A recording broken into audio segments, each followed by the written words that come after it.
let me spare you another secret. The rotation of the Earth is 360 degrees in 24 hours, 15 degrees in 1 hour, and 1 degree in 4 minutes. When the when we look at the gravitational waves fluctuating in the gravitational field, the electromagnetic waves fluctuating in the electromagnetic field, propagating as a radiant energy. In that creation of the fluctuation in the electromagnetic field, you would require electrons moving through the conductor.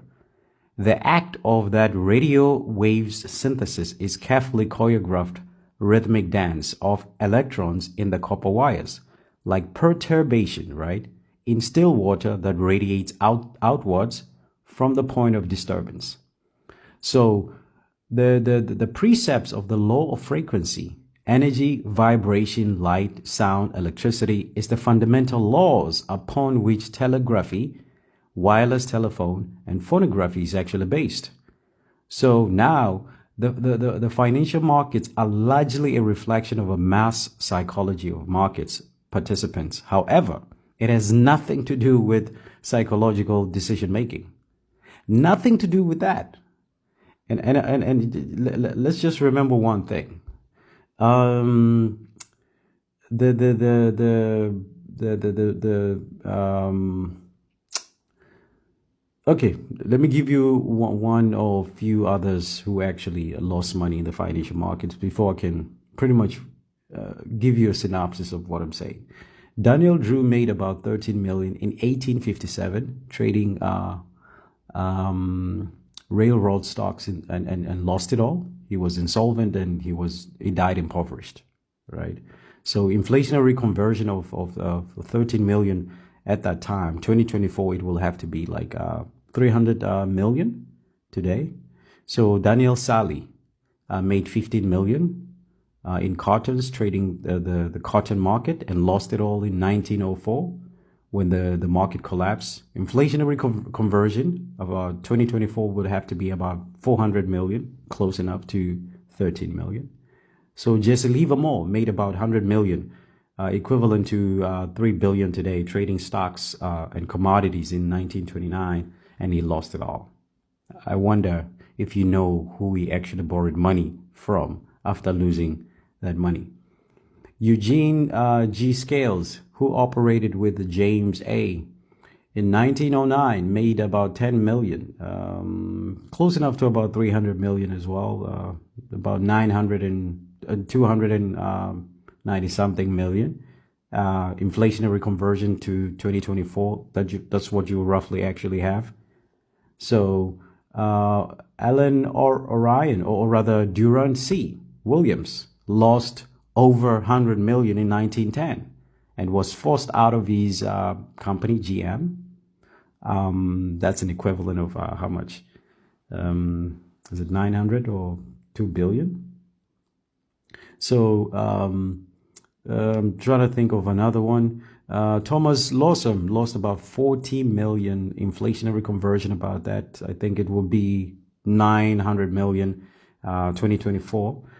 Jacob Lill was again worth about 2 million back in the 1846, equivalent of about maybe 67.8 million today.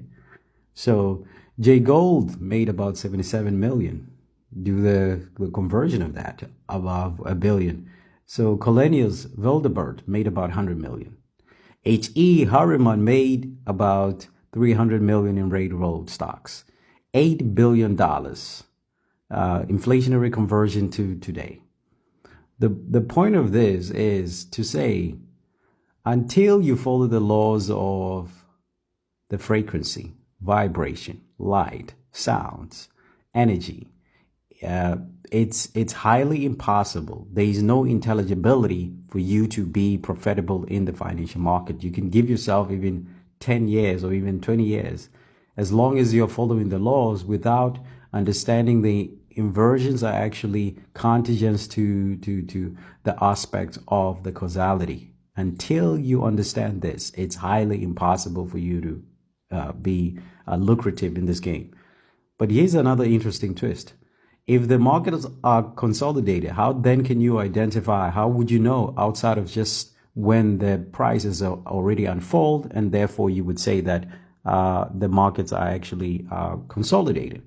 It's highly impossible to identify a consolidation and also know when will the consolidation last, less if you know the law of vibration, if you know the law of light, if you know the law of sound, if you know the law of electricity.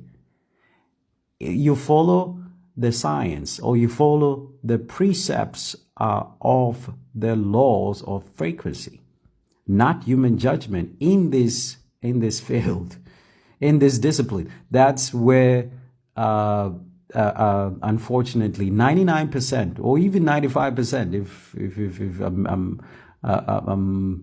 that number is a little bit ambitious, but roughly 99% of people or retail investors or even investors, the general of even the industrial bankers, they don't have an understanding of the law of frequency. And the reason why you would still find even the big banks losing large significant amount of money is primarily because they don't know the laws, which are very indispensable for you to be profitable within your investment. And until then, it's highly impossible, whether you're within your asset class, you're looking at small, a very volatile asset and whatever the case might be. The reality is they all are governed by the laws of frequency, or energy, or vibration, light, sound, electricity is the same thing. Sound, electricity, vibration, light it's primarily the very same thing. And those are the fundamental laws that are needed to be followed. And until then, there is no way that you can ever be consistent or even be profitable in the financial markets. Whether you're whatever asset class that you're actually dealing with, it's highly impossible.